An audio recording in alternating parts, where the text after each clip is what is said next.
Business വാസ്തു. ബിസിനസ്സിൻ്റെ പുരോഗതിക്കായിട്ടും വാസ്തു ഉപയോഗിക്കാൻ പറ്റും. അതെങ്ങനെയാണ് ഉപയോഗിക്കുക?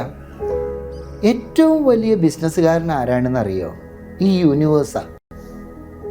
ഉദാഹരണമായിട്ട് പറയുകയാണെങ്കിൽ നമ്മുടെ ഒരു മാങ്ങയുടെ അണ്ടി അത് കുഴിച്ചിടുകയാണ്, മാവ് ഉണ്ടാവും. എത്ര മാങ്ങ ഉണ്ടാവും? ആയിരക്കണക്കിന്.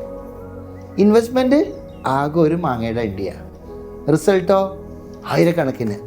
ഇതേ സംഭവം നിങ്ങളുടെ സ്വന്തം ബിസിനസ്സിലും വരുത്താം. അതെങ്ങനെയാണ് വരുത്തുക? നമ്മൾ ബിസിനസ്സിലൊക്കെ ഒരു ക്യാഷ് കൗണ്ടർ ഉണ്ടാവും. ഇപ്പോൾ ഹോട്ടലായാലും ശരി, നമ്മൾ എന്ത് ബിസിനസ്സായാലും ശരി, പൈസ അല്ലെങ്കിൽ പണം മേടിക്കാനായിട്ടുള്ള ഒരു സ്ഥലം ഉണ്ടാവും.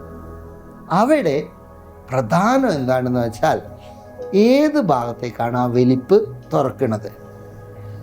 ഇങ്ങനെ ഓരോ കാര്യങ്ങളും വ്യക്തമാക്കിയിട്ട് വാസ്തുശാസ്ത്ര വിധിപ്രകാരം നമ്മൾ ചെയ്യുകയാണോ, നമ്മൾക്ക് റിസൾട്ട് വരും.